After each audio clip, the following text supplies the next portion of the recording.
And we are live. Sorry for the delay here. I know we were supposed to be on, about 10 minutes ago, but had some stuff to take care of. But welcome in for Verticals Podcast.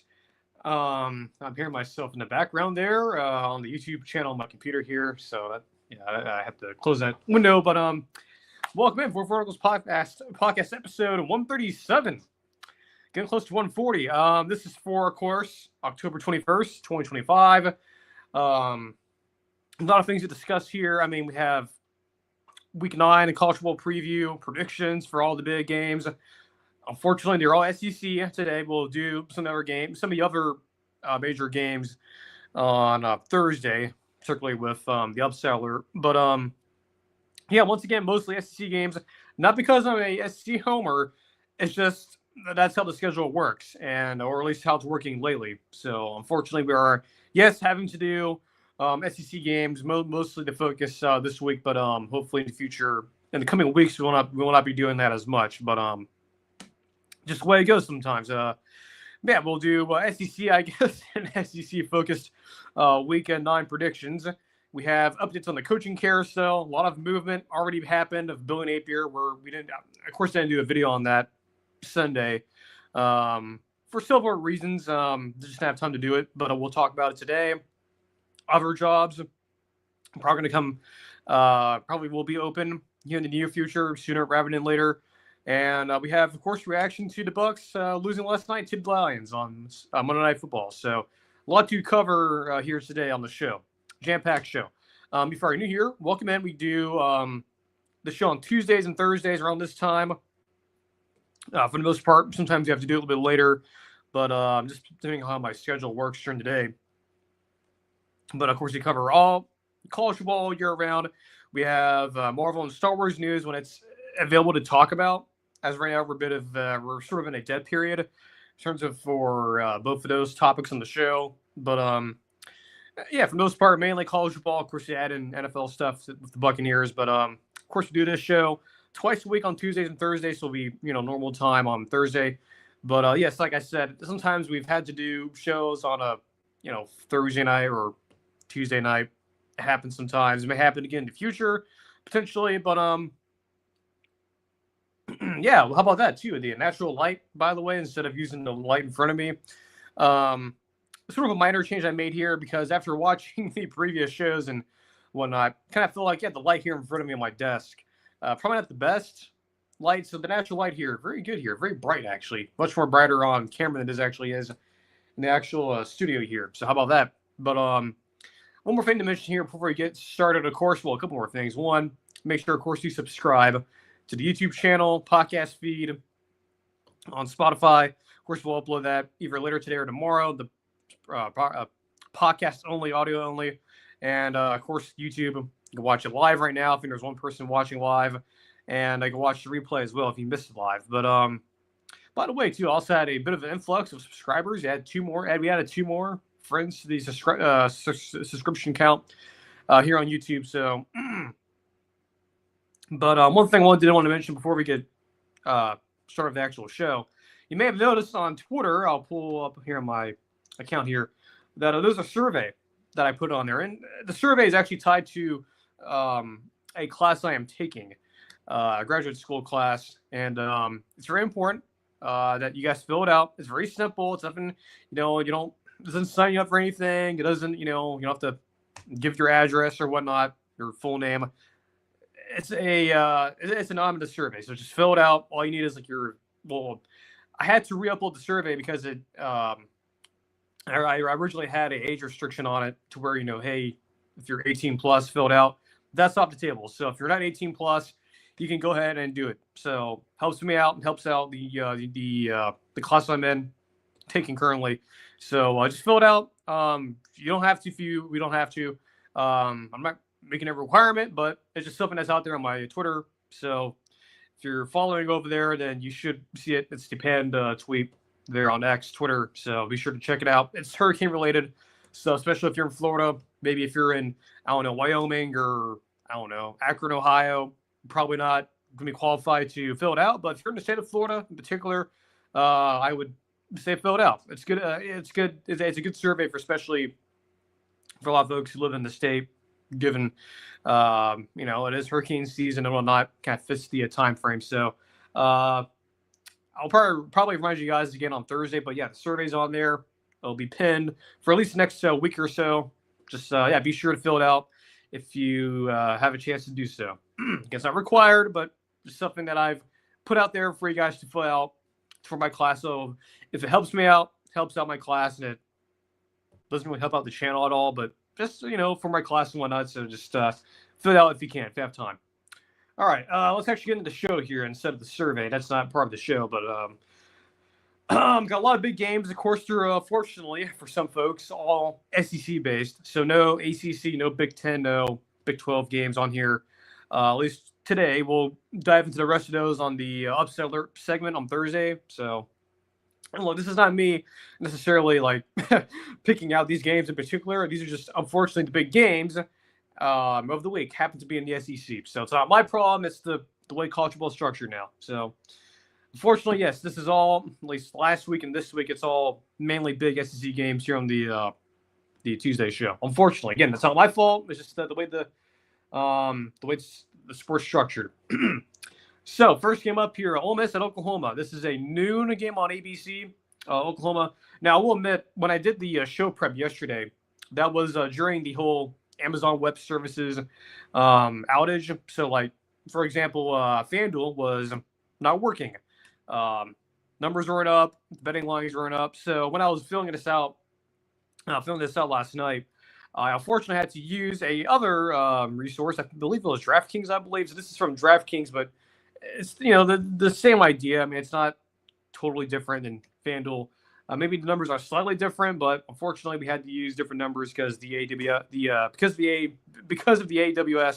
outage. Imagine trying to say that 5 times.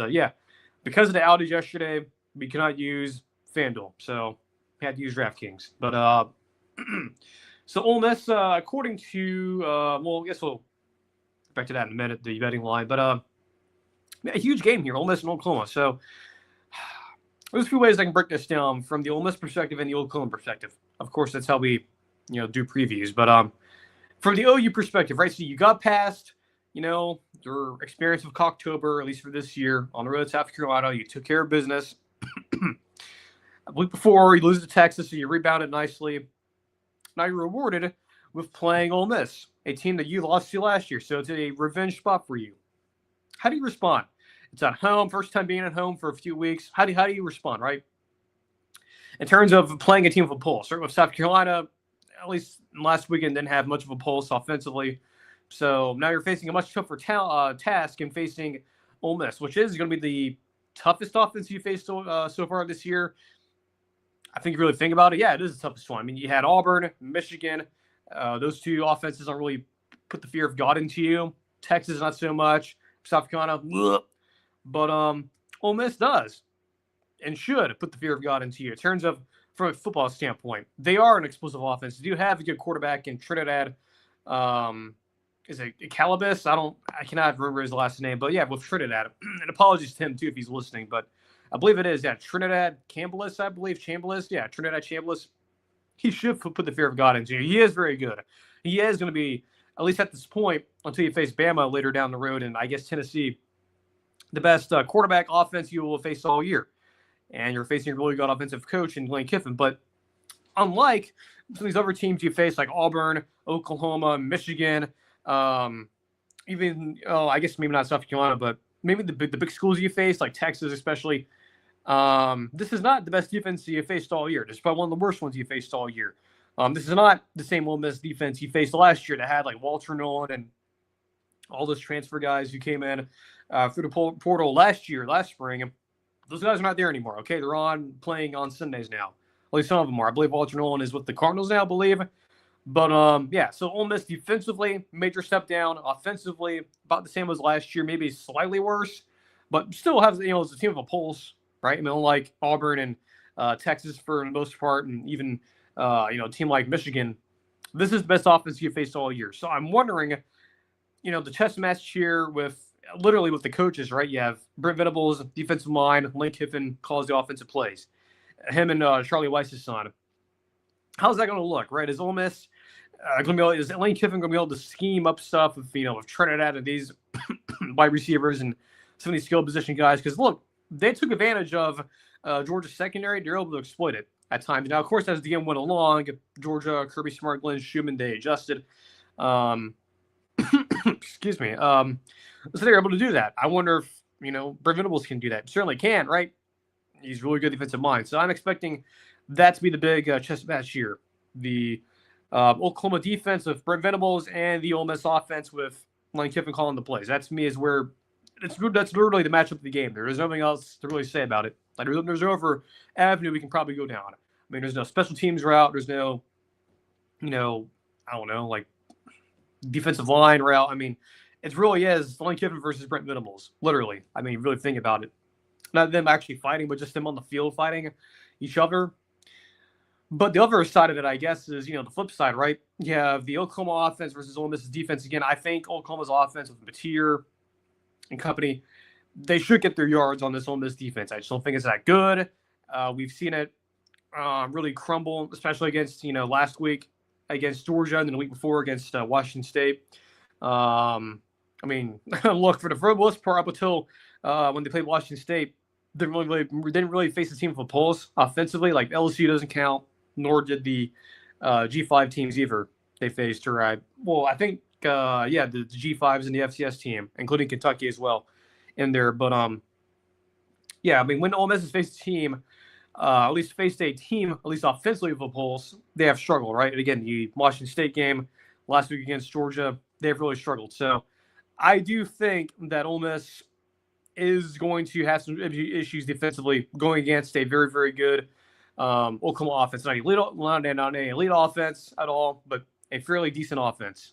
By the way, too, Oklahoma try to run the football on Ole Miss. I don't think Georgia, from what I recall, Georgia did not run the football as well, or didn't even try to on Ole Miss. Oklahoma has not been a good running team, so that may help Ole Miss a little bit. But with Napier and those receivers, man, it's going to be tough for me to imagine Ole Miss getting good stops. So that is a factor here for Ole Miss. On the other side, too, with Lane Kiffin, right? His name being brought up for the UF job, sort of like Matt Rule last week when his name was being mentioned. Of course, they lost on Friday night. I think the thinking is that was, or at least him, his name being brought up for that job and him potentially being involved at Penn State, the opening, that could have been an explanation as to why that team looked so flat on Friday night. I don't know for sure, but I think that's the thinking in terms of the media folks like me and other industry insiders believe that may have been a potential factor. Is that in play with Ole Miss and Lane Kiffin? I don't know. I don't think so. I think of Lane. Of course, we'll talk about this later in the coaching carousel segment. I think at the moment he is somewhat still within the Ole Miss, still within the Ole Miss brand and still invested with them. But I don't know for sure. So that is something to watch, at least with Lane Kiffin. Is he distracted with this UF stuff, with the opening down there or over there in Gainesville? So let's go look at the betting line from DraftKings this week instead of FanDuel. And we'll also look at the College Football Nerds model. So the betting line, according to DraftKings, is Oklahoma -4.5. So it's less than a touchdown spread at home. Which, if this was on a neutral field, I believe OU would be like a 1.5 point favorite over Ole Miss. I think that's what it would equate to, because you have 3 points for home field. The CFB Nerds model has this game OU -0.5. So basically a pick 'em. I think OU wins the game outright because, again, I feel like Ole Miss defensively, they're going to have issues. I think stopping OU, I think Napier should have enough yards. Him running the football could also be a big factor. But I also believe Ole Miss offensively, while they will get their points, I think they can score on this OU defense. I think they have the potential to do so. Much like last week, though, I just wonder if Brent Venables will be able to adjust throughout the game, and I wonder if Ole Miss offensively just runs out of gas. And that's where I think OU will win the game, but I do believe Ole Miss will cover, sort of meaning that I believe this will be a close game at first.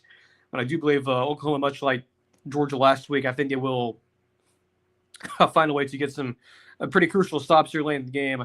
to sort of prevent Ole Miss from winning the game outright. So OU wins the game. I think Ole Miss, or OU wins the game. I think Ole Miss does cover slightly, though. It's a very small number, so I do expect this to be a very competitive game, clearly. Next up here, this is the 7:30 game on ABC. Texas A&M at LSU, a battered and wounded LSU team. Of course, they lost to Vanderbilt last week. They're rewarded by going home to face Texas A&M. I will sort of dive more into this later with the coaching carousel stuff later in the show. But there's a lot of heat on Brian Kelly right now. And I feel like I'm not saying we've avoided it, because there have been other shows that have talked about it, right? Like Josh Pate's talked about it.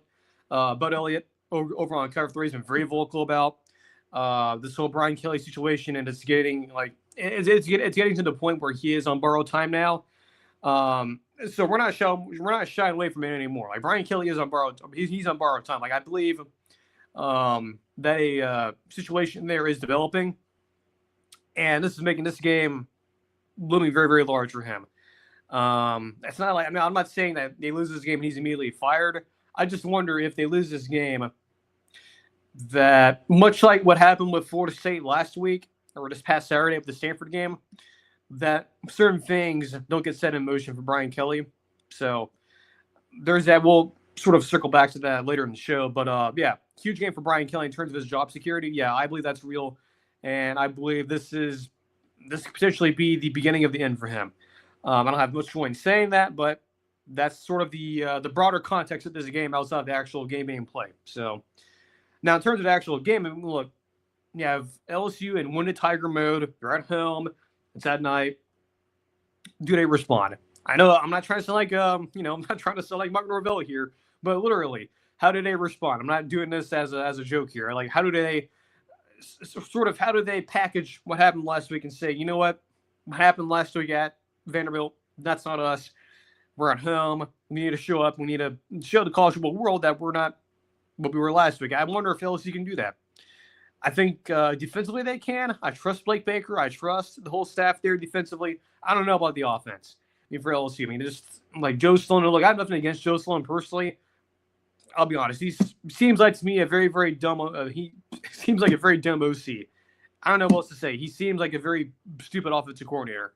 Just some of the stuff that they're doing. Look, it doesn't help too that the offensive line issues they've had. Obviously, it's not as good as it was last year, which is weird because look, they have good receivers, right? The Barian Brown kid from Kentucky, all these players that they brought in from the transfer portal, including the guys they had on the roster already. Like, it is disappointing from that standpoint that the passing offense hasn't gone started yet, and it hasn't. And same with the quarterback down there, Nussmeier. Just disappointed that he has not gotten started. So that's why, at least to my opinion, look, I don't do this, all the time, but it just comes off to me that Joe Sloan, the offensive coordinator, just seems kind of dumb. I don't know. Something seems wrong with him in terms of his ability to call plays and a competent offense. But I still respect the talent there, right? Especially with the wide receivers, quarterback. I still think there's talent there. Now, whether or not they can produce on the field, whether or not they can sort of show something they haven't shown yet this year, I don't know yet. And again, I trust the LSU defense. I think they can get big stops. I think with A&M, they're sort of offensive limitations with Marcel Reed, but they can score points too, man. And they're a team that I agree with Josh Pate. They're sort of this like tool chest team, or like a tool chest team, or a jack of all trades type team where they can win in different ways, right? They can win the slugfest, low scoring game like the Auburn game back last month, or they can win a massive shootout like they did against Arkansas and against Notre Dame. So they can win in multiple ways, and that's a sign of a team that could potentially be a team that could win the national championship, right? A team that can sort of win different ways is a very good thing to have. It's a good problem to have. So I think with LSU defensively, I think they can get stopped in A&M. I think with Marcel Reed, while he has looked good this year, I still wonder if there are limitations with him, and there are things that flaws and stuff that have not been exposed properly on the A&M offense. I think LSU can expose him defensively. I think they can. Now on the flip side, A&M defensively can be get on. They showed it against Arkansas. They showed it against Notre Dame. I think LSU has the potential to expose them defensively. I think they can do it. They have the receivers to do it. I think they have the quarterback that could do it.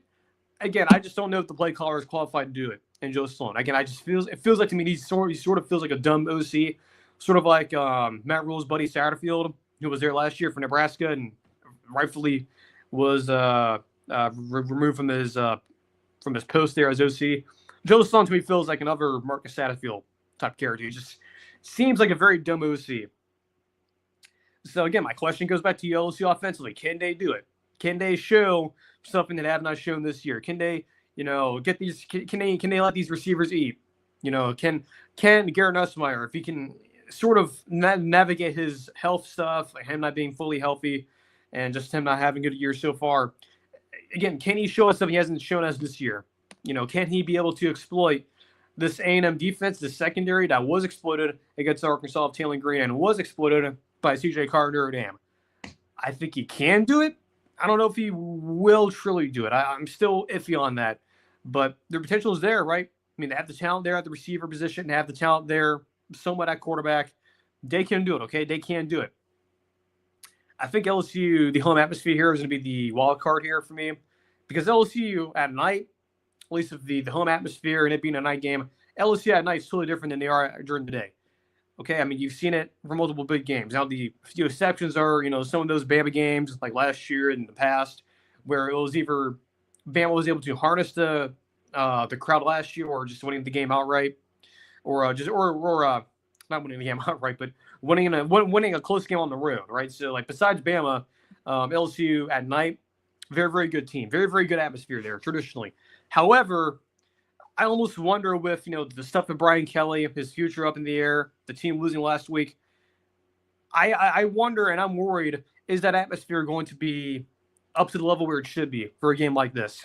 Like, the fans are going crazy, a full sellout, stadium's going crazy. Like, I don't know if the fans are going to be bringing that energy to Tiger Stadium on Saturday. I just don't know if they're going to. Again, given what they've seen with the Ole Miss game and the game last week, or last Saturday with Vanderbilt, I just wonder if, I don't know. I do question if the crowd will be into it. I think they will, but they're going to have to be a factor here in this game because Texas A&M, well, yes, they've won all their games.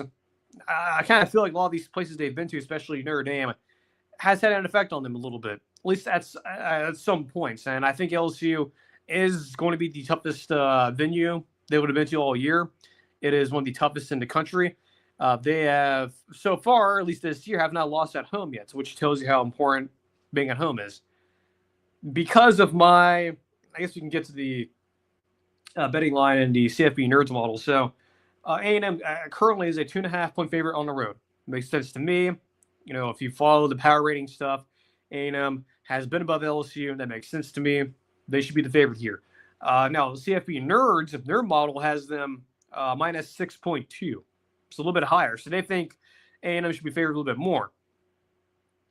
So again, that's according to the betting line there from DraftKings and CFB Nerds.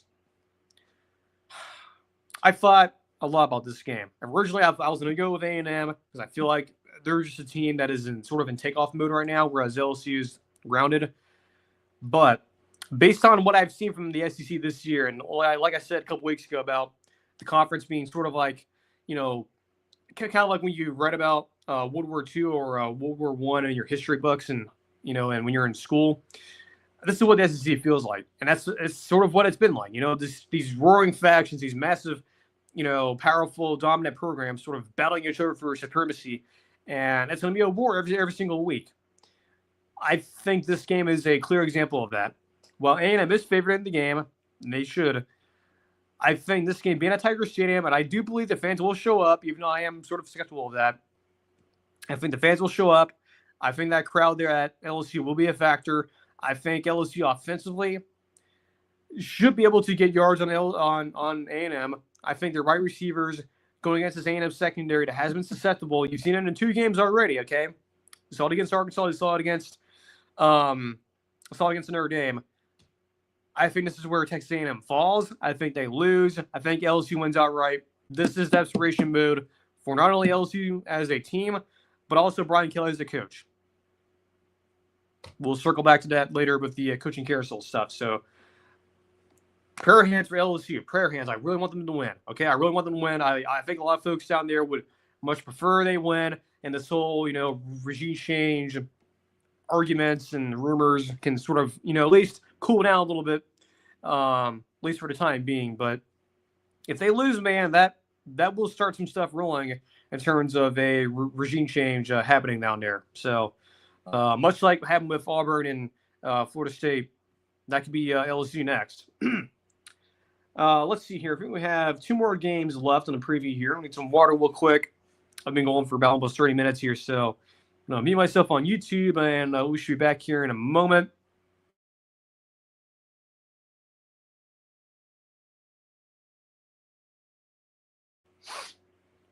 Again, by the way, if you're new here, again, make sure, subscribe to the channel, like the videos, streams. Be sure to subscribe to the podcast feed. Follow me on X, Twitter. Again, we still have that survey up. It's the pinned tweet there on X. So be sure to fill it out. Again, it's nothing to do with the show. Just it helps me personally with my it's for good cause. It's for my class. I'm required to get folks to fill it out. So just be sure to do it if you want to. You don't have to, but it'll be nice if you can. Again, it is hurricane based. So if you're not from the state of Florida, if you live in Akron, Ohio, or Jasper, Indiana, or Powell, Wyoming, you probably don't have any experience with hurricanes. You have experience with other storms, but just be sure to fill it out, especially if you live like in Florida or anywhere in Florida, I guess. That's probably the target area. But just make sure to fill it out, okay? Just do it. Helps us out, helps us, at least in the world of getting quantitative data, helps us out with the information there. So you can be a big help with that. Moving back on to the show here. So Missouri Vanderbilt. I believe this is the 3:30 game on ESPN. So not an ABC game. Very mysteriously, not an ABC game. Very rare, guys. There's too many other games that are on ABC. This is where College Game Day is at. First time since 2008, which was, I believe, when Auburn came to town. Of course, that Auburn team in 2008 was dreadful to watch towards the end. But that was early enough in the year when Auburn was still a good team. And Vanderbilt, I believe, was like 5-0, I believe, going to that game, or 4-0. So that's the last time they were at College Game Day. And, of course, that was back when Lee Corso was still doing headgear stuff. Now, I know he retired this year, but that tells you how long ago that was. But, so, yeah, that was long before, Pat McAfee was on there. And, of course, Nick Saban was at Bama in his second year. But that's how long it's been. And once again, for the second week in a row, Vanderbilt is a favorite to win a ranked-on-ranked matchup. Imagine telling yourself that 10 or 15 years ago that Vanderbilt would be a favorite against a ranked SEC team, both last week and this week. Just you can imagine telling yourself 10, 15 years ago that will be happening in the year of 2025. But here we are, no less. Can Vanderbilt do it again? Can Vanderbilt do it again? Can they continue this magic carpet ride of a very, very good season for them? I think they can do it. I think they can do it. I mean, Missouri, at least in some ways, look, Missouri is a very, very good team. They're not an elite team. They're a very good team. I think defensively they're good. I think they may have the best pass rush in the SEC. I think they probably do. I know LSU have something to say about that. But I think, I think Missouri, at least defensively, has the best pass rush. But I do believe LSU is the best overall defense. But, yeah, LSU pass rush-wise, they're very good. And I think that's something that Vanderbilt hasn't seen yet this year. They haven't really experienced it yet, even though, again, they just faced, Blake Baker on his defense. And his defense on Saturday, Missouri is a better defense in terms of pass rush. And that is a bit of a challenge. But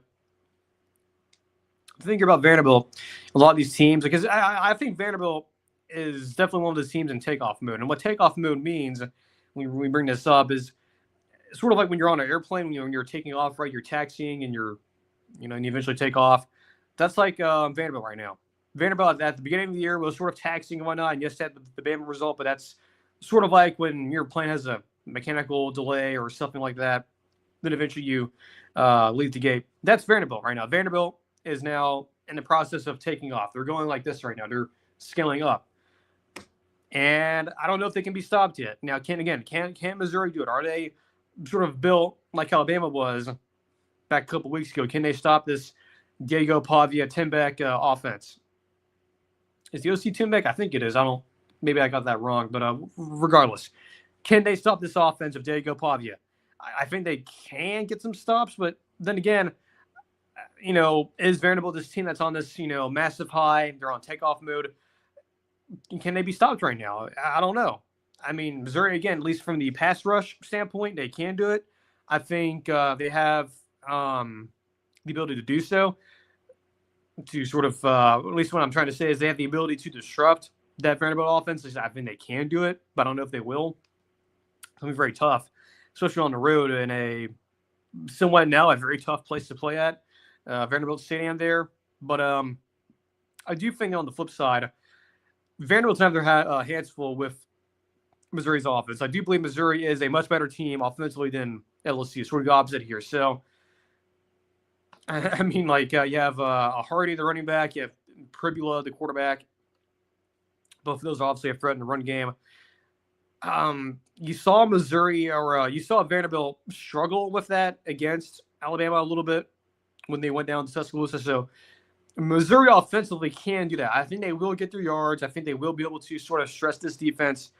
But then again, it's at home. And Vanderbilt, for all it's worth, again, their home field is, or at least from what I can tell, their home field is actually pretty good. And given, again, with the stadium renovations and stuff like that, I think their home field is quickly becoming very, very important for them. And I think that's going to help. But, yeah, defensively for Vanderbilt, I mean, this Missouri offense of Hardy and Pribula running the football, I think you will see both of those guys be a part of the run game. That's going to be tough for them to stop. So if they can do that, if that defense can get crucial stops late, if this ends up being a game that's, 24-21, something like that late, I think it'll be interesting to see if Vanderbilt can't get those stops. Because Missouri can certainly, score some points. They can run the football too. So I do wonder if Vanderbilt can they do it? Because again, Missouri, in terms of the athletes and stuff, they out-athlete Vanderbilt. Maybe not so much of the quarterback in some aspects, but overall they do athlete them. So in terms of the athletic profile, Missouri should be able to handle Vanderbilt. But I don't know if they're going to. So that about LSU last week, and Vanderbilt was able to handle them. So, and I was wrong on that too. So let's go ahead and I guess we'll just go over the betting stuff. So according to DraftKings, Vanderbilt is a 2.5-point favorite. Again, same as last week. College Football Nerds, their model has this Vanderbilt minus 1.6, a little bit smaller line. I was proven wrong last week. I picked LSU to win the game last week at Vanderbilt. I was wrong. Clown emoji, whatnot. I just felt like LSU, in terms of their defense, I thought they were going to get more stops than they did, and they didn't. While I do believe Missouri, again, has the better pass rush, if you also believe they have a much better offense, I'm not going to be wrong again. I'm not going to be made a fool of Clark Lee and, general manager Barton Simmons and the crew. I'm picking Vanderbilt to win. I think they cover. I just feel like they're a team that, again, they're in takeoff mode, and I just feel like they're a team that can't be stopped right now, at least at the moment. And I don't know if Missouri, at least defensively, can stop their offense. I don't know if they have the athletes to do it. But there will be a time when when Vanderbilt will face a team that will do it, i.e. the team in Austin, Texas. But I don't think it's this week. I think Missouri is yet again going to be another victim of this Vanderbilt magic carpet ride this year. So, and also, by the way, too, this is a revenge spot for Vanderbilt because they lost this game last year. Very close. And I think those folks there in Nashville did not forget that, and they remember. So give me Vanderbilt to win. And if I were betting this, lay the points to Vanderbilt. I'm not making myself a fool again of picking against general manager Barton Simmons and Clark Lee and company. I'm just not doing it again. So give me Vanderbilt to win. Give me Vanderbilt to cover. And I'm going to check something real quick just to make sure this is right about this South Carolina game in terms of the time and what network it's on. Pretty sure it's the ABC game, I think. Could be wrong on that, but let me see. Is it the ABC game? Yes, it is the ABC game. I'm right. And just for fun, who is actually calling the game? All right. It is that crew. So just make sure factually we're getting that right. Alabama at South Carolina. Is Cocktober dead for sure, or could it be revived? That's the question I have about this game. Is Cocktober dead, or could it be revived again? Because last week when South Carolina hosted Oklahoma, I thought Cocktober was going to be a full-on thing, and I thought it was going to be a dogfight for Oklahoma. But they took care of business. And Cocktober, at least at the moment, seems like for all intents and purposes, it's dead. But is it, though? Because it being spooky season, is Cocktober just a year behind? Or not a year behind, is it a week behind? Is it going to be like that? Like you've seen a lot of those like zombie movies of like, the hand reaching up from the grave and grabbing on the ground. Is that Cocktober? Is that Shane Bieber in South Carolina? Are they the zombie lifting their hand from the grave and clawing their way through the cemetery? I don't know. Let's find out. So, obviously, Bama, they have been on fire. Not literally, but they have been great since that Florida State game, which is looking more and more it's probably that Bama-Florida State game, that whole result, probably the most head-scratching result that I can remember in a college football season, at least in my distant memory, at least in recent memory. Like, maybe that Bama-Texas A&M game in 2021 is probably at least in comparison, similar. But that just boggles the mind how this Bama team lost to a Florida State team that has their coach on, he's probably going to get fired. Just never thought I'd see the day when Bama would lose to a team that has a head coach that's probably going to get fired at the end of the year. Just definition of insanity. But I think for Bama, yes, while they have looked good, they've won all these big games. And yes, they've looked good, especially at home, beating Tennessee and beating Vanderbilt. They have not been completely perfect, though. They have not been completely perfect. On the road for Bama this year. They lost to Florida State. We all know that. They struggled on the road against Georgia. They won the game, but that was not a blowout. That was a very competitive game. And then, after beating Vanderbilt, they went on the road to Columbia, Missouri, and they almost lost that game. They barely won that game. So that's 3 games on the road that either they lost or were very competitive games. So what I'm trying to say here is that, well, I feel like Bama is one of those teams in takeoff mode. I don't know if I trust them, though. I don't know if I can trust Bama on the road yet. Again, the other games so far on the road have either been a loss, being in Tallahassee, or being close to wins. Is this another close win for them? Is it potential loss for them? I mean, it could, right? I mean, look, if I'm to believe that even though we believe Cocktober is dead, it's still possible it can get revived very quickly. And what that would look like for South Carolina, and just to let you know, they are a touchdown plus dog at home. They're over a touchdown dog at home. And so if the upset were to happen here, if Cocktober were to get revived, and then maybe it's just it was just a week delayed in terms of being here. How would it look like if it were to happen? I think it's got to be Lenore Sellers just going crazy, just going out of his mind, right? Bama so far this year, even though they've won all these games, or not one, but even though they have won 2 of these games and lost 1, they have struggled with running quarterback. Struggled with it against Florida State with Castellanos. They struggled with it against Pribula at Missouri. They sort of struggled with it against, they kind of struggled with it with Vanderbilt at home, even though they eventually pulled away.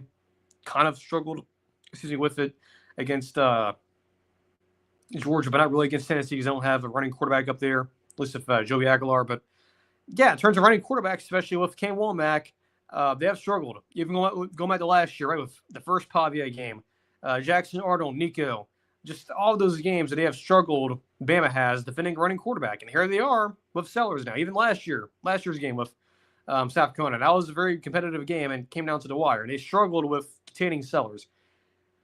Can they do it this year? Can they find a way to contain him?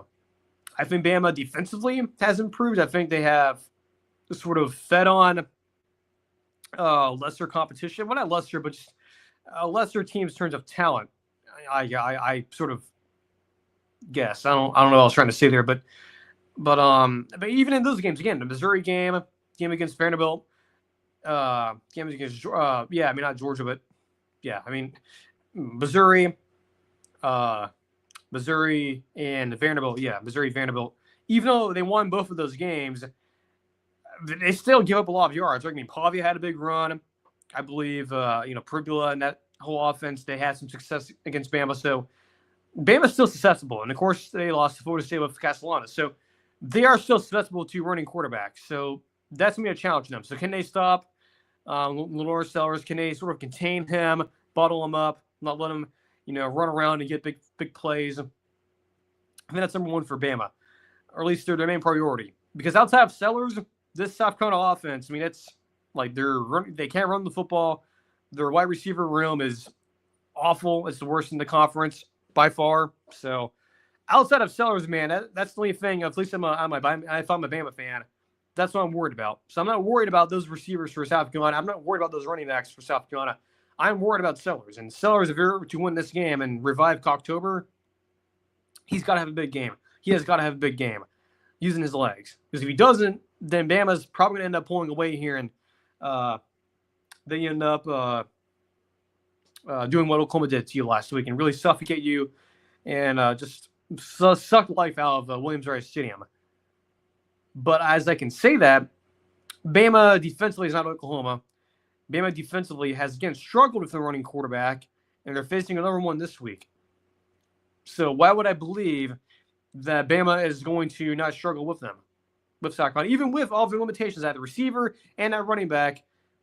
As long as Sellers is the QB there and he's starting and he's healthy, I just have weird suspicion that they're probably going to give up a lot of plays to South Carolina. I do believe that Sellers can expose his Bama defense, much like Castellanos did, and much like Publio did, and much like Diego Pavia did at times. I think they can do it with him by himself. I think Sellers has the potential to do that. Now, again, he needs some help too with the receivers and running back situation. But I don't know. Again, I just have a sneaking suspicion. I think South Carolina, unlike last week against Oklahoma, I think this is a better matchup for them, at least in terms of facing a defense. I think they match up a lot better against Bama. Again, based on what I've seen going back to this year, earlier this year, and back to last year, I just don't know if I trust Bama to stop a running quarterback. Now, if they do it, then great. They proved me wrong. And King Womack and company would have proved me wrong. But, again, even with limitations at wide receiver, even with the limitations at running back, I think South Carolina, if they can just let Sellers, let him run free, I think they can really make some noise and do some damage to this Bama defense. Now, on the flip side for South Carolina, you have to go against, I think, the best quarterback in the conference and the best offense in the conference. I think Ty Simpson is the best quarterback in the country, and I think that is the best offense in the country, I believe. Bama's offense. When it's going, it's going. I mean, outside the Florida State game where, Simpson was late, and look, I was rushed to say that I didn't think Simpson was the answer at quarterback. I was proven wrong, and he's showed that he is what people thought he was going to be. He's very accurate. He's also a dual threat guy too, so that also helps. Also helps too when you have guys like Ryan Williams and Jordan Bernard and the friends there, wide receiver, or at least the super friends there, wide receiver. So that's going to be a challenge to South Carolina to stop that. I don't know if they have the athletes to do it. I mean, last year they had the best defensive line in the SEC. This year they don't. And a lot of those guys are playing on Sundays now. So that if you're a South Carolina fan, don't expect your defense to get any stops here. I don't think they're going to. So what I'm trying to say here is I believe this will be a game that will be, like 31-21 type game, more of a high-scoring type game. So I do believe if you're South Carolina, you've got to score more than 28 points to win this game. For Bama, they're going to have their points. If you're South Carolina, you need to be able to score 28-plus points in this game. Can Sellers do that on his own? I think he can score some points on his own, but it's going to be tough, man. It's going to be really tough to just to get that going. And also believe, too, the other factor here is the crowd here. Especially after last week, is that crowd, much like LSU, is Williams-Brice Stadium, is that atmosphere there going to be what it should be, which is very electric, very energized, and everyone shows up and, they have Sandstorm playing and the towels waving. Is it going to be like that? Or is it going to be flat and a half-empty stadium? I don't know. I mean, I hope it's full. I hope it's, full capacity and it's ready to go and everyone's there. So that's everything, too. Because, look, being South Carolina, if they either score first or somehow get a big stop early and it's a full crowd, that place is going to go nuts. I guarantee you it's going to be an insane asylum if they somehow find a way to have a game in the fourth quarter there. So I do believe, if the crowd's there and everyone's invested still. I mean, look, Bama again. They have even in their wins, they have struggled. They have struggled on the road. Even in their wins, they have struggled. So that's something to still point out there, that they have not totally remedied the road issues of Kalen DeBoer. So again, the well, not again. I haven't told you guys the line yet. So, I guess I told you guys earlier. So yeah. So again, the betting line from DraftKings, it is Bama minus 11.5, so 11.5. So way over a touchdown favorite, according to DraftKings, and I believe other services as well. The CFB Nerds model has it Bama minus 12.6, so a little bit more in line with the folks in Vegas there. So it is consistent with the actual line there. I do believe Bama wins this game. I do. I think they will win this game, but I still cannot get out of my head that Cocktober is already done. At least it feels like it's done. It feels like it died last week. It's not coming back. But like I said at the beginning, can it be revived? Can Cocktober, can South Carolina be a literal zombie and lift their hand out of the grave and claw their way back? I think they can do it. At least I think they can do it. I mean, I'm not saying they will do it. I think they can do it. So I am picking Bama to win, but because I feel like, again, like I mentioned earlier, South Carolina, at least I think offensively, matches up better with Bama defensively. I think that matchup's better for South Carolina. I think Carolina will get their points. I think Lenore Sellers, if he's healthy, I really do believe he can will South Carolina to score some points. I believe this will be a competitive game. I know a lot of folks will understand it. I think Bama wins. I think South Carolina covers, and I believe this will be a very, very close game. So, yeah, I'm taking Bama to win. I do believe Carolina will cover, and I kind of feel like Cocktober is kind of saved a little bit. Even though I'm picking you guys to lose, yeah, I do believe this will be a very competitive game. So, give me South Carolina to cover. I think Bama still wins the game, though. So, how about that? Let's see here. We have Coaching Carousel update, and then we have Lions Bucs reaction. So we'll move on to that here in just a moment. I'm going to get some more water here. I'm going to mute here on YouTube, and we'll continue on. So nothing's wrong with your audio on YouTube. It's just we're muting here. So I'll be back here in just 1 second.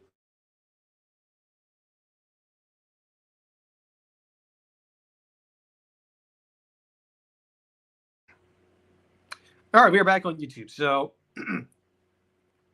Coaching Carousel update. This is going to be a recurring segment, I believe, on the show. We're going to have a lot of these, I believe, once a week. So just buckle up. I mean, this is going to be probably the wildest Coaching Carousel we have seen, even more insane than the 2021 one, which had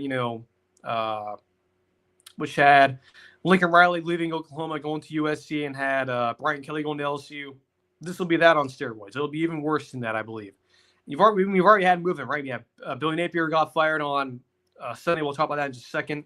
We've already had James Franklin get fired. We've had Virginia Tech open up. We had UCLA open up.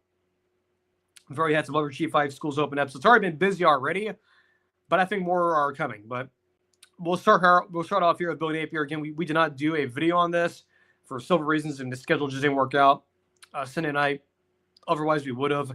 But I think next Sunday, if anything happens that Sunday during the day, we should have a video ready to go. So yeah, if anything happens on next Sunday, we will have a video probably ready to go. So we should be fine on that part. But yeah, Billy Napier got fired. No surprise there. It felt like after the South Florida game that it started some stuff. Or at the very least, it got stuff in motion that were already in place after last year because of Billy, of course, him keeping his job last year. But this probably had to happen. And I do agree with Josh Payne and others. What ultimately doomed Billy Napier was not necessarily the organizational stuff, right? The way it's been described to me, at least with when Billy was at Florida, Billy Napier, the way he had that stuff, at least the whole organization, right, the whole program organized, it literally looked like other programs who were competing for national championships, right? It looked no different than the folks in Tuscaloosa, Columbus, Ohio, Austin, Texas, or in Norman, Oklahoma, or Clemson, South Carolina. It looked very similar to a lot of those places that are championship caliber programs. Florida had that with Billy Napier. The structure was all there. The nutrition stuff was all there. The strength and conditioning was all there. The recruiting stuff was all there. It was just the results on the field were not good enough for Florida. I mean, you had Bill Napier taking over play calls. I mean, look, he's not a good play caller. Let's be real, and that ultimately doomed him. Not to mention too some of the NIL stuff and his, their handling of the, Jalen Rashada stuff that didn't help. Now, granted, that wasn't Bill Napier's fault. That was more of a school issue, but that's still on his record. Him sort of fumbling the bag with Anthony Richardson his first year, a guy who ended up being a top 5 draft pick. Yes, I know he's ultimately flamed out, but still, I mean, that's a talented guy, and you ultimately misused him a little bit. You've also, look, it's not totally his fault that DJ Lagway has been injury prone, but still, you've kind of been misusing him. It's just, he had to go. Just all the things on the field stuff, the results in the field, especially this year, and going back to the beginning of last year, just not good enough. Again, look, and that's even saying that I think them keeping him last year was the right thing to do because that team didn't quit last year. They did not quit last year. They, though, this year started to quit, starting with the LSU game late in the game, and then last week against Texas A&M, I think were the first signs that team was quitting.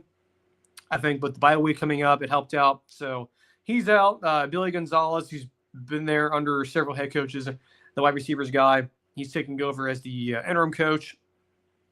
So that'll be your head man going forward until they get a new replacement. Now, as for the replacement for Billy Napier, several names out there. Lane Kiffin is obviously going to be the one that the name will be propped up a lot. He's obviously going to be the guy that the search will start with and will end with Lane Kiffin. Now, will he leave Oxford to go to Gainesville? I don't know. This is the same thing that happened with the Auburn job a couple years ago after Brian Harsin was fired. Everyone thought, Lane Kiffin was the obvious go-to choice for Auburn. Didn't happen. And it was because of family stuff, personal things of Lane. Obviously, his kids are, either at Ole Miss or in high school there in Oxford. Most of his family's down there now, or at least over there now. So it makes it harder, especially for a lot of these guys. And a lot of these folks, I think a lot of folks understand, or at least should understand that these coaches are still human. These are not characters in the video game. Like, these are not people in like a simulation, for example. These are real people, right? And they have, kids and whatnot. So it is hard, especially to, when you have someone who, has someone who's going to high school and has a child who's going to Ole Miss currently as a student, and just ultimately leaving and whatnot after a couple years being there, at least establishing yourself there. That's hard to do. That's very hard. And I think that's something that a lot of folks don't really consider, that the human side of things is a real factor here. And it could be a factor here for Lane Kiffin. There is a scenario where he does leave, and there is a scenario where he does end up accepting that job and ends up going to Gainesville. And that's probably more likely to happen. But I also can't get out of my head of there's the other side of Lane just saying, you know what? My family's here. They love it here. I love it here. I'm not going anywhere. Just like the Auburn thing, too. Everyone thought that he was going to Auburn and Lane Kiffin was a slam dunk hire for them. Turns out, family stuff kept him, sort of prevented him from going over there, and he, he's made that public since then, but that's also on the table, too. So Lane, sort of a 60-40 type situation. I believe there's a really good shot that he ends up staying in Ole Miss, but is also definitely in favor, or at least the lean is he probably, look, if he is offered that job, he's probably taking it. But again, there's also a really good shot that he ends up saying, you know what, I'm staying here, my family's here, I'm good. So after Lane Kiffin, it goes, there's the typical names, your G5 guys like Alex Glesh and John Summerall. I don't know if UF is going that route. They already went that route with Billy Napier. They saw what happened with that. So those two, although I don't think it should be the case, but typically in terms of programs firing coaches, they traditionally go the opposite of what they just had. So if you're UF, for example, you had a guy from the G5 who was fought to be the next big thing, turned out to be a dud, at least on the field. You move on. So you probably don't want to, go that route again, at least right now. So like Alex Glesh, well, it would be a good fit there. He obviously runs the offense that scores points. I think Florida fans want that. Because he's a G5 coach, unfortunately, he's probably not going to be considered. Same with John Summerall. So because of all that, who would you go after that? Or at least who would be the other possibility? And that answer to that is the Washington head coach, Jeff Fish. Jeff Fish is a Florida alum. I don't think he played football there, but he was a GA under Steve Furrier. He coached under him. He's been very experienced. He's an NFL guy. He's been under coaches like Jim Harbaugh and others. Very experienced, very big resume of teams he's been on, and he's done well at both Arizona and at Washington so far. He's done very good jobs there. I mean, what he inherited at Arizona after Kevin Sumlin, that whole total disaster there. By the way, both Arizona schools, both Arizona State and Arizona, both awful. And look what happened to them a few years after. Just totally insane how both of those programs are a lot better now than where they were like at the beginning of the decade. And what Jeff Fish inherited there was really, really bad, and he turned that thing around very, very fast. I mean, it was like within 2 to 3 years they were going to a bowl game again, and I think he could totally do that at Florida. I think his pedigree and him being the favorite son coming back and him having that ties to Spurrier, that to me is the reason why you should be at least looking at Jeff Fish as a other scenario, or at least the other option if Lane Kiffin says no. Now, the thing I would caution here with Jeff Fish, and this is not like a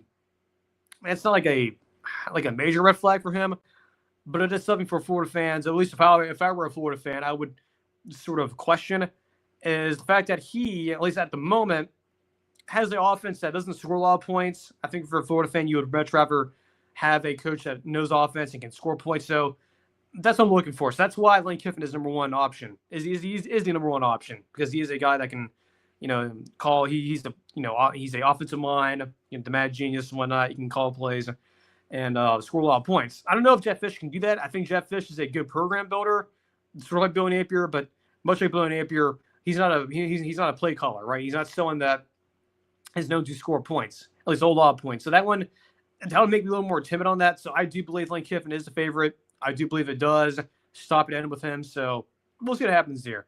And look, could there be a mystery candidate that we don't know about? Of course there is. Like I said last week, whenever going to these coaching searches, just assume you know nothing, right? Just assume that you have no idea what's going on, and whatever happens, happens. So Florida, I do believe it does start end of Lane Kiffin, but again, there's always that possibility, and it's a very big possibility that he ends up saying, "No, I'm good here." So that is possible. Now, in terms of other programs opening up, there's 2 in the SEC that we've already sort of talked about that we'll circle back to in a minute. Well, one of them is a circle back from earlier. But the first one I want to talk about in terms of next likely open is Florida State. Of course, when we did our video Saturday night, the Stanford game was still going on today. The result it wasn't a final result yet. They ended up losing that game. I know it's old news now, but they ended up losing that game. That Sunday after, though, that Sunday morning when I woke up and opened X, Twitter, you start to get a lot of just a lot of signal of something happening in Tallahassee. Of course, we already knew something was happening in Gainesville well before the weekend. It was like back around this time last week that we started to hear rumors and leaks that something was going to happen, an announcement was coming Sunday regardless of what happened. But we started to hear those rumblings Sunday morning in Tallahassee saying, of a lot of reliable sources saying, hey, look, there's some contingency meetings going on. There's a lot of plans being put in place. And it felt like movement was happening there in Tallahassee on, or at the very least on Sunday, if not within the next 24 or 48 hours at the time. And also not to mention, they also have, I believe, the new football facility opening up. I don't know if the ceremony is like today or later this week, but it was happening this week. So that's another, that was the other thing to consider as well, that, look, you have this new facility opening up, football facility. Do you really want Mike Norvell to be in all the photos and all the historical documents of him being there to cut it? I don't think so. I think from a PR standpoint, I think you probably don't want that because it's kind of odd, right? It's like you had the lame duck head coach at the football facility at the ceremony. Like, that's kind of weird. So that's why a lot of folks started to believe, or at least started to assume, that Florida State was going to open up earlier this week on yesterday. Well, we got an announcement from Mike Alford, but it was the classic vote of confidence. Yeah, a vote of confidence from an athletic director who, much like the head coach, is on borrowed time. For those of you who don't know, Mike Alford, the current AD there, he's probably on his way out too. Him and Mike Norvell. And the reason why he's out, Alford, it's a long story, but he is part of the reason why they're in this mess, because he's the one that approved the contract extension when supposedly Mike Norvell was being considered for the Bama job, which we don't know for sure if it was even real or not. But I guess it was. I guess it was sort of real. It was real enough for Mike Alford to be kind of stupid and be like, oh, yeah, sure, contract. Let's sign it. Yeah, good job, Jimmy Sexton. Good job, for getting this done. Look, Mike Alford is the reason why that they're to fire Mike Norvell. It's over $50 million. That's on him. Not to mention his stance on, NIL and some other stuff has been very, very weird. And a lot of folks over there, and a lot of the power players, the money folks there in Tallahassee, find them to be very strange in that standpoint. So because of all that, the Norvell contract extension kind of seems like Alford and Mike Norvell are a package deal in terms of them getting fired. So, yeah, I totally trust a statement from an athletic director who, much like the head coach, is on borrowed time. So, even with that statement being out there, I don't really give a crap. I think Norvell is done. I think him and Alford are both hasta la vega. So both of those guys are probably done. It's just a matter of when, not if. Now LSU is interesting. So I mentioned this earlier back when we did the LSU A&M preview. Brian Kelly's on borrowed time. Brian Kelly is in real danger of losing his job. I think there is real conversations down there that are being had right now about how they do this. And this even goes back to over the summer, right? I think Bud Elliott was the first one to sort of sound the alarms on this. Hey, look, there's a lot of pressure on Brian Kelly, and those folks on there will not stand for a head coach who's been there for a number of years now, not having either a championship appearance or winning a national championship. Because all the coaches in the last, 20 years or so, the last three coaches in the past 20 years, they've won national championships. Nick Saban won one, Lawson Miles won one, and even the stupid Ed Orgeron won one. Three of those guys won one. And Brian Kelly has been there as long as Orgeron had, and he has went to win anything meaningful, either a SEC championship or even getting the national championship. And look, you guys know me, I'm not very, I wasn't necessarily banging the drums of him being fired over the summer, but after hearing this stuff from, guys like Bud Elliott and some other folks in the industry, it definitely seems like a regime change down there in Baton Rouge probably going to happen. I think it's more likely than not. And it's sad because I like Brian Kelly as a coach. I think he has been unfairly treated in terms of the fit stuff and him getting mad and whatnot. That stuff I don't care about. I thought that was dumb to complain about.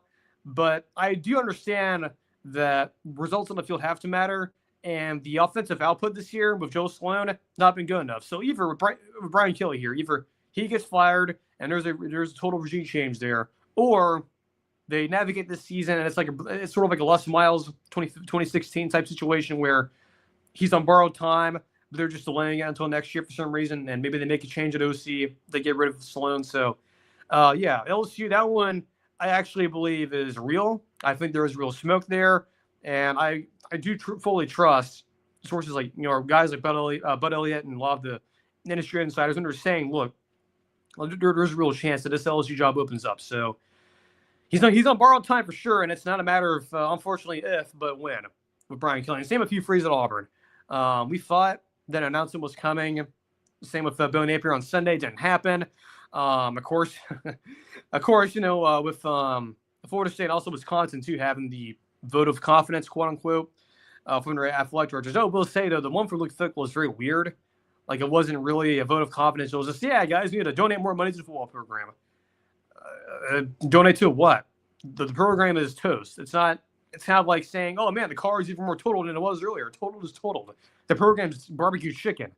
So yeah, like the Fickell to him, he's on borrowed time as well. It's just a matter of if, not when.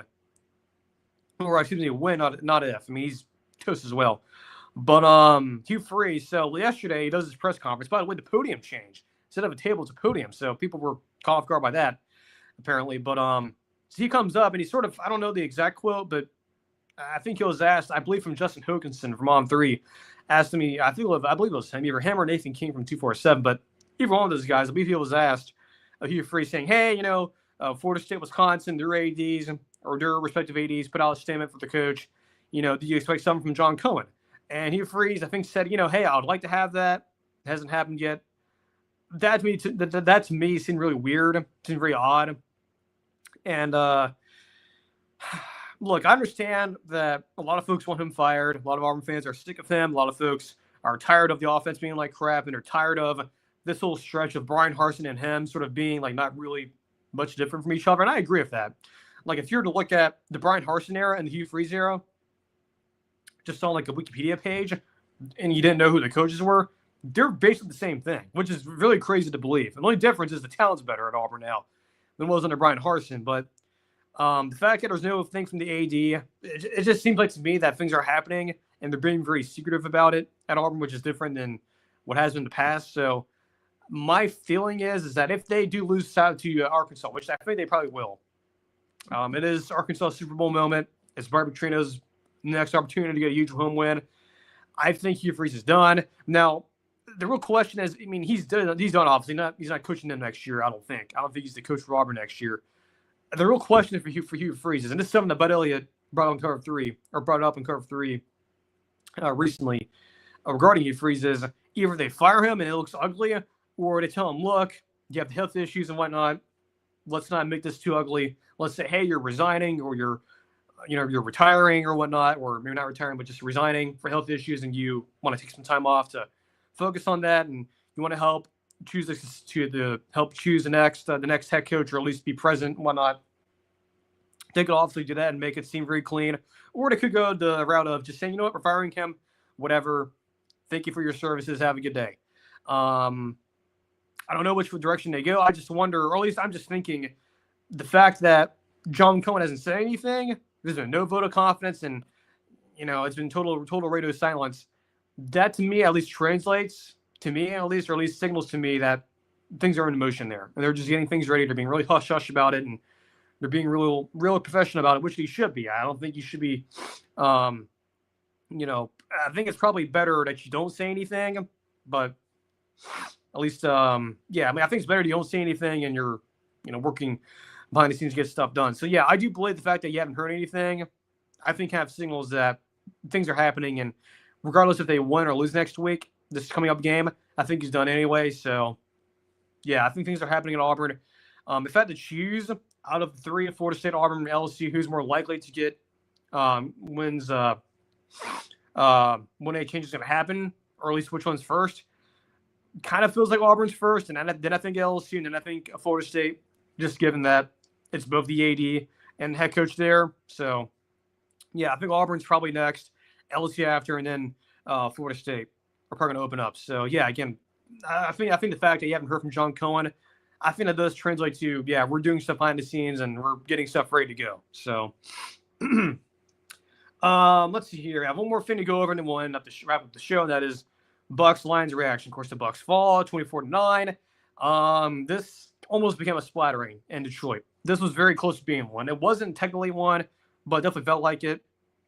The Bucs offense was just atrocious, man. I mean, the offensive line, for the most part, up until today, or at least not today, or at least up until yesterday, was doing a fairly decent job. Even the Eagles lost. I thought they did a fairly decent job, at least holding their own against NFL teams with a fairly much so cobbled together offensive line. It just all came apart yesterday. I mean, they faced a really good defensive team, of course, led by Aiden Hutchinson. That was the real difference in the game, was Aiden Hutchinson wreaking havoc all over the place yesterday. And of course, as everyone knows by now, Mike Evans is out for the year. At least, well, it's kind of weird because it's kind of strange. So you're getting two things here. It's either you're hearing he's out for the entire year, or he's out for a long extended period of time and he's not going to be back until January. So either way, Mike Evans and his 1,000-yard streak, it's over. It's done. And eventually it was an end at some point as he continues to age. So that's no real shock there. I know I didn't talk about it over the spring and summer about, hey, is it possible that he could continue his streak there of 1,000-yard seasons? I was going to bring it up, but I didn't, because I kind of feel like to me that eventually it was going to stop, and it turns out it is this year, so it sucks. But eventually it wasn't a stop. It wasn't long for this world to continue. And it's a good record anyway, too, man. It's insane that he was able to do that for that long, but there's no point. It's got to stop, and it's it stops, so it's not continuing, so it's over. But so he's out now for the majority of the rest of the year, I guess. I mean, he could come back for the playoffs, but very unlikely. It's a very small chance, but it's not zero apparently. But I mean, yeah, the offensive line struggled yesterday, and I still think they're fine. I think Tampa's fine, but the O line struggled defensively. Started out bad, but I think they settled in after halftime. So that's good to see the defense actually play a lot better. I thought the secondary at times played better, and they got some turnovers late. Or not late, but they got some turnovers yesterday, I believe. Jamel Dean had another pick. So secondary's getting better. Still not that great. It's not necessarily an elite secondary, but it's fine. It's not great. It's not bad either. But I will say it has improved slightly. Not much, but slightly. But yeah, I think the main difference here was Detroit had Aiden Hutchinson and Tampa did not. I know there's been a lot of conversations about will Tampa get obviously another receiver. I think those are conversations being had. I'm not sure it's guaranteed they'll get one. I know there's some names floating out there, but we don't know for sure if those are real or not. There's also some talk about, Jason Light potentially get on the phone and saying, hey, is there, a pass rusher we can, trade for? That's possible, but it's not likely. But look, the Bucs are going to be fine. I mean, look, Baker had his worst game of the season, probably his worst game since at some point last year, I believe.